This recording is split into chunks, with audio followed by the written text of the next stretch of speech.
चलिए दोस्तों, आज की इस वीडियो में हम लोग सादा ब्लाउज की कटिंग सीखते हैं एकदम जीरो से। बहुत ही आसान तरीके से बताएंगे। तो वीडियो पसंद आएगा तो एक लाइक करके चैनल को सब्सक्राइब जरूर कर लीजिएगा।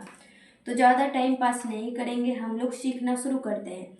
तो इस तरह से हम लोग पेपर पे सीखेंगे। जीरो साइज है तो कोई हम साइज नहीं रखेंगे, बिना साइज का अपने अंदाज से मार्किंग करेंगे। केवल हमें ये सीखना है कि कटिंग किस तरह से होती है, ठीक है। तो पेपर को इस तरह से डबल फोल्ड कर लेना है। एक पेपर छोटा रखिएगा, एक बड़ा। जो छोटा रहेगा ऊपर रहेगा और जो बड़ा है नीचे रहेगा, और ये 1.5 इंच बड़ा रहेगा नीचे वाला पार्ट, ठीक है। इसको एक बार और ऐसे फोल्ड करेंगे तो ये हो गया टोटल 4 फोल्ड। छोटा वाला पार्ट था वो पूरा अंदर चला गया, बड़ा वाला पार्ट ऊपर आ गया।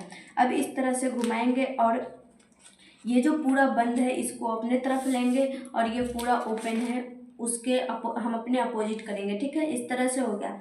अब इधर से हम गला पे मार्क करेंगे, और ऊपर हमारा शोल्डर पट्टी रहेगा, नीचे हमारा कमर रहेगा, ठीक है।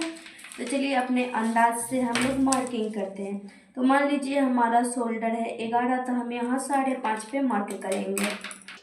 5.5 पे मार्क किए। यहाँ से हम चेस्ट लाइन पे मार्क करेंगे। तो चलिए हम चेस्ट लाइन 5.5 रख लेते हैं। यहाँ से हम सीधा लाइन खींचेंगे। दोस्तों, वीडियो को एक लाइक करके चैनल को सब्सक्राइब जरूर कर दीजिएगा, ताकि हमें भी मोटिवेशन मिलता रहे, ठीक है। इस तरह से मार्क कर देना है। अब यहाँ से जितना लेंथ होता है उसमें 1 इंच प्लस करके मार्क करते हैं। तो मान लीजिए हमारा लेंथ 13 है, तो हम 14 पे मार्क कर रहे हैं। 14 से 1-2 लाइन कम ही है, पर मान लीजिए, ठीक है। यहाँ से सीधा लाइन खींचेंगे। दोस्तों, ये कोई प्रोफेशनल तरीका नहीं है, बस सीखने का तरीका है हम लोग किस तरह से कटिंग करते हैं। अगर आपका जड़ मजबूत रहेगा तो आपको किसी भी तरीका से बताया जाएगा तो समझ में आ जाएगा। इसलिए बेसिक आपको क्लियर करना पड़ेगा, ठीक। तो इतना क्लियर हो गया। अब यहाँ से हम ये चेस्ट लाइन हो गया। अब चेस्ट को 4 भाग में बांट के मार्क करेंगे। तो जितना चेस्ट होता है उसका चौथा भाग मार्क करते हैं। तो हमारा चेस्ट मान लीजिए 32, तो हम 8 पे मार्क किए। यहाँ से 1.5 इंच सिलाई मार्जिन लेंगे। ये कमर है तो कमर को हम 27 रखते हैं, तो यहाँ पे 6.5 पे मार्क करेंगे। यहाँ से हम डट का साइज लेंगे। तो डट हमारा 2 इंच है मान लीजिए। यहाँ से 1.5 इंच सिलाई मार्जिन। हालांकि दोस्तों, जैसे जैसे हमारा चेस्ट का साइज घटता बढ़ता है वैसे वैसे डट भी हमारा घटता बढ़ता है, लेकिन हम 2 इंच मान लिए हैं। अब इसको ऐसे मिला देना है ध्यानपूर्वक। चलिए इस तरह से मिला के हो गया। अब यहाँ पे हमें आर्म होल का शेप देना है। तो आर्म होल का शेप तो हम इससे आसानी तरीके से दे सकते हैं, लेकिन चलिए आप लोगों को हम बिना फॉर्मल के हेल्प से आर्म होल का शेप देना बता रहे हैं। तो इस रेखा का सेंटर निकाल लीजिएगा यहाँ तक। ये हमारा सेंटर हो गया। अब यहाँ से आधा इंच अंदर आएंगे, यहाँ से सीधा लाइन खींचेंगे। तो इस पे हम जो मार्क करेंगे वो हमारा फ्रंट आर्म होल होगा, और इस पे जो मार्क करेंगे वो बैक आर्म होल होगा। तो चलिए पहले इसका सेंटर निकालें। तो ये आया। अब फिर से इसी का सेंटर निकालेंगे यहाँ तक। तो अब ये देखेंगे ये हमारा कितना है। तो ये है 1.5 इंच से 1 लाइन कम, यहाँ तक देखना है। तो फिर अब यहाँ से आगे 1.5 इंच से 1 लाइन कम देखना है। जहाँ पे आएगा वहाँ पे मार्क कर लेना है। अब तो बिना फर्मा से भी आप बहुत ही आसानी से ऐसे मार्क कर सकते हैं आर्म होल का, ठीक। तो ये हो गया हमारा back arm hole. Front arm hole का शेप देना है तो फिर से वही तरीका, इसका सेंटर निकालेंगे। सेंटर ये आया, फिर से सेंटर निकालेंगे।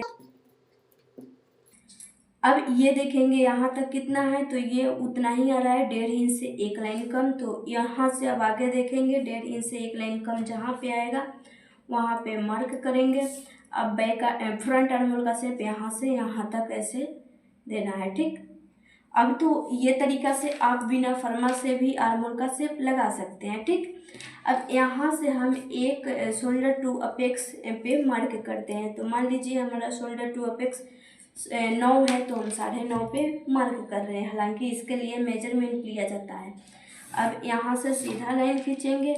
यहाँ से अपेक्स टू अपेक्स का हाफ करके मार्क करते हैं। तो मान लीजिए हमारा 3.5 है, मतलब हमारा अपेक्स टू अपेक्स 7 है तो हम 3.5 पे मार्क करेंगे हाफ करके, और इस लाइन पे कमर वाले लाइन पे आधा इंच माइनस करके मार्क करते हैं। जैसे यहाँ 3.5 पे किए तो यहाँ 3 पे।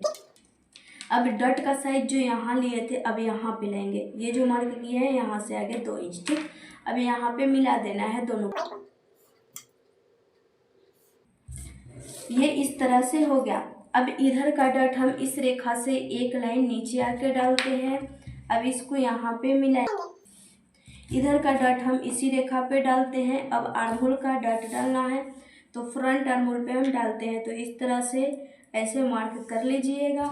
अब ये हमारा ये डट लग गया है, इसमें इसमें इसमें अभी डालना है। तो इधर कितना कपड़ा दबाएंगे, इधर और इधर कितना कितना दबाएंगे। तो देखिए इधर और इधर आधा आधा इंच दबाते हैं, तो दोनों तरफ से क्वार्टर क्वार्टर इंच। अब इधर कितना दबाते हैं तो इधर साइज के अकॉर्डिंग डालते हैं। तो यहाँ पे जितना डट डाले होते हैं ना उसका हाफ करके लगाते हैं। तो यहाँ 2 इंच हम लोग लगाए हैं तो यहाँ 1 इंच का होगा। तो ये लाइन से दोनों तरफ आधा आधा इंच ले लीजिएगा फ्रंट। इस तरह से हो गया। अब तो यह हुआ कि इतना इतना हम कपड़ा दबाएंगे, लेकिन इस रेखा को कहाँ तक लाएंगे सभी का। तो ध्यान दीजिएगा पहले से ये हमारा यहाँ पे है, लेकिन बाद बाकी ये तीनों का यहाँ पे लाएंगे तो हमारा कॉर्नर सा बन जाएगा, तो वो सही नहीं लगता है। इसलिए हम लोग इधर ही ख़त्म करते हैं।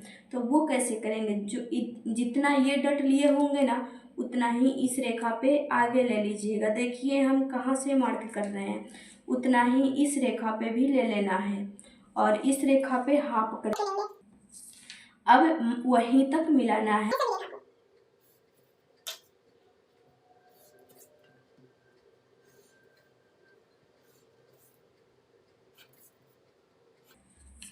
तो देखिए इस तरह से हम मिला लिए हैं। अब एक काम करना है, इस डट को नापिएगा, ये कितना है, ये है 4 इंच से 1 लाइन ज़्यादा। अब इसको भी नापेंगे, ये 4 इंच से 1 लाइन ज़्यादा जहाँ पे आएगा मार्क करेंगे। नीचे देखेंगे हमारा एक्स्ट्रा कितना बच रहा है, तो ये बच रहा है 2 लाइन जितना। तो यहाँ से भी हम 2 लाइन जितना पे मार्क कर लेंगे, ठीक। अब ऐसे मिला देना है। आप भी इस तरह से नाप के इक्वल करेंगे। जब इक्वल ये करते हैं ना तो हमारा डट का रेखा इक्वल हो जाता है, तो जब हम स्टिचिंग लगाते हैं तो दोनों इक्वल हो जाता है, ठीक है। अब इधर का भी हमें इक्वल करना है। तो नीचे वाले रेखा को नाप लीजिएगा कितना है, तो ये है 4.5 से 1 लाइन कम, यहाँ तक इस तरह से। तो ये 4.5 से 1 लाइन कम जितना है, मान लीजिए 4.5 ही, ठीक। अब ऊपर वाले को भी नापेंगे, 4.5 जहाँ पे आएगा मार्क करेंगे ऐसे, ठीक। यहाँ तक मार्क हो गया। अभी हमको ऐसे मिलाना है, तो ये अभी नहीं मिलाएंगे, बाद में हम लोग मिलाएंगे। पहले इधर का आर्महोल सेट करते हैं। तो यहाँ पे 2 इंच का था, यहाँ पे 1 इंच का डट डाले हैं। तो जब यहाँ का डट हम स्टिच करेंगे ना तो हमारा आर्महोल छोटा हो जाएगा। और देखिए शेप भी कैसे बिगड़ जाएगा शेप। देखिए ये हमारा बैक आर्महोल है, आप फ्रंट आर्महोल पे ध्यान दीजिएगा। इस तरह से जब डट डालिएगा तो आप देखिए ये शेप किस तरह से हो गया। ये फ्रंट आर्महोल जा रहा है, यहाँ पे देखिए शेप कैसे हो गया। तो इसे हम सही कैसे करेंगे वो ध्यान दीजिए। तो इस रेखा को नापिएगा, यहाँ तक नापना है। तो ये 3 इंच से 1 लाइन कम है। अब ऊपर वाले को भी नापेंगे, 3 इंच से 1 लाइन कम कहाँ तक जा रहा है वहाँ पे मार्क करेंगे। तो चलिए ये यहाँ पे आया, हम मार्क कर लिए। अब ये डट हमारा 1 इंच का है, तो यहाँ से हम आधा इंच पे मार्क करेंगे। इधर से हम सीधा लाइन खींचेंगे। अब ये जो मार्क किए हैं ना उसको भी सीधा करना है। यहाँ पे हम मार्क किए हैं तो इसे ऐसे इक्वल करते हुए इसको इक्वल करते हुए हमें मार्क करना है। तो यहाँ पे कर लिए। यहाँ पे देखिए एक नया आर्महोल के लिए बॉक्स बन गया। तो इधर से ऐसे हम आर्महोल का शेप देते हुए लाएंगे, यहाँ तक मिलाएंगे ऐसे, ठीक। अब हमारा आर्महोल की कटिंग कुछ इस तरह से होगा, लेकिन पहले कटिंग करेंगे तो हम बैक आर्महोल ही, जब दोनों पार्ट अलग कर लेंगे तब फ्रंट आर्महोल का शेप देंगे। तब यहाँ पे देखिए अब आपका आर्महोल का शेप कुछ ऐसे आएगा, फ्रंट में और बैक में ऐसे, ठीक। तो ये आप आपको कर लेना है। एक तरीका और होता है आर्महोल बड़ा करने का, लेकिन ये तरीका सबसे बेस्ट है और आसान है, इसलिए ये बताए हैं। अब ये जो मार्क किए हैं ना इसको यहाँ पे मिलाना, अब इस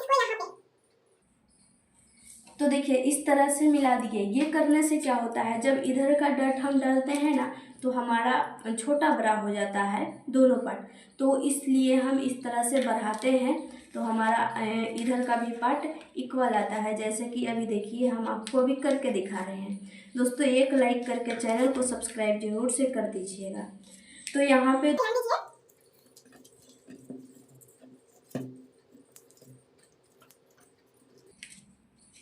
देखिए जब इस डट को बंद किए हैं तो ये ब्लू वाला ध्यान दीजिए और नीचे वाला ब्लू, ये कैसे हो गया, मतलब नीचे से ऐसे जा रहा है, ऊपर से ऐसे आके ऐसे जा रहा है। और रेड वाला ध्यान दीजिए, अब सीधे आकर इस ब्लू वाला में मिलेगा, इसलिए ये ऐसे हम बराबर करते हैं। अब यहाँ पे हमें आर्महोल का शेप देके कटिंग कर लेना है। तो चलिए हम शोल्डर पट्टी 2 इंच रखेंगे तो 3 इंच ले रहे हैं। यहाँ से गले की लेंथ हम 6.25 ले रहे हैं, बॉक्स बना।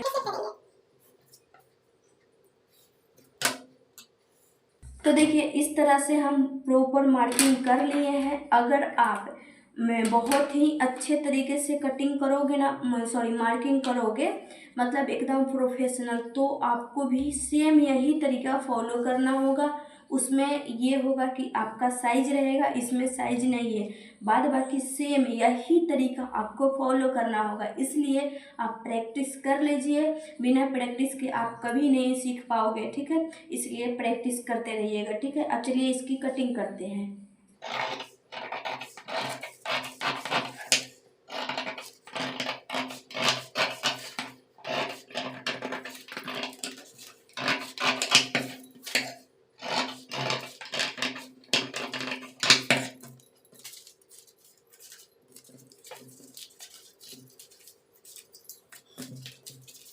तो देखिए इस तरह से कटिंग हो गया। ये हमारा फ्रंट पार्ट निकल गया, ये बैक पार्ट।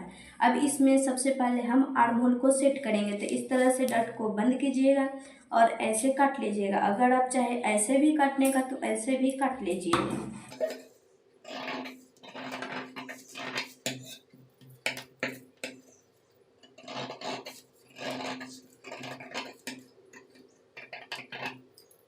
तो देखिए इस तरह से हम काट लिए हैं। अब जब आप डट को ऐसे बंद करेंगे तो आपका कुछ इस तरह से प्रॉपर शेप आएगा। अब दोनों पार्ट को अलग अलग कर लेंगे। अभी ये बैक है, बैक में सबसे पहले हम गले को बड़ा करेंगे।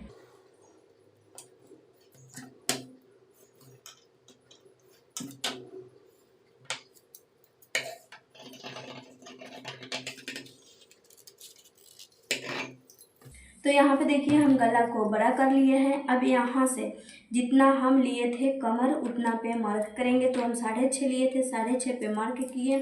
अब यहाँ से 1 इंच डट का लेंगे, 1.5 इंच यहाँ से सिलाई मार्जिन लेंगे। अब ये जो एक्स्ट्रा बच रहा है ऊपर कॉर्नर से मिलाते हुए नीचे जो एक्स्ट्रा है ऐसे कर लेंगे। अब ये जो मार्जिन है, मार्जिन को प्रॉपर शेप दे देना है, ऐसे ऊपर से भी 1.5 इंच, नीचे से भी 1.5 इंच। अब ये जो एक्स्ट्रा है उसको काट देंगे। दोस्तों एक्स्ट्रा हमारा क्यों बचता है, जब दोनों पार्ट को एक साथ कटिंग करते हैं ना तो हमारा एक्स्ट्रा बचता है, क्योंकि फ्रंट पार्ट में हमारा डट ज़्यादा रहता है, बैक पार्ट में 1 इंच का रहता है। कभी कभी गला और बड़ा रहता है तो नहीं भी रहता है डट, ठीक है। अब हमें डट डालना है तो कैसे डालेंगे, इसका सेंटर निकालेंगे हम। अब 1 इंच का डट है तो ये सेंटर मिल गया, सेंटर से दोनों तरफ आधा आधा इंच लेंगे। ऊपर से हम 3 इंच रखेंगे, 3.5 भी रख सकते हैं। अगर आपका गला छोटा है तो 4 भी रख सकते हैं, 4.5 5, जैसे जितना छोटा होगा उसके हिसाब से डट आप डाल सकते हैं, ठीक। तो इस तरह से शेप दे दिए। तो हमारा ये बैक पार्ट की कटिंग हो गई और फ्रंट पार्ट की भी कटिंग हो गई। तो इस तरह से हमारा प्रॉपर ब्लाउज आएगा। अगर हम साइज बाई साइज बताते तो अगर आप इस तरह से मार्किंग करके कटिंग करते तो वही आप कपड़े पे रख के कटिंग कर लेते, स्टिच करके पहन लेते, कोई सा भी दिक्कत नहीं होता है, ठीक है। अगर आप किसी का आप मेंबरशिप लोगे या फिर पेड क्लास करोगे तो आपको सेम यही तरीका बताया जाएगा, ठीक है। यकीन नहीं होगा तो किसी का मेंबरशिप या फिर पेड क्लास करके देख लीजिएगा। अगर वीडियो पसंद आया होगा तो एक लाइक करके चैनल को सब्सक्राइब जरूर से कर दीजिएगा।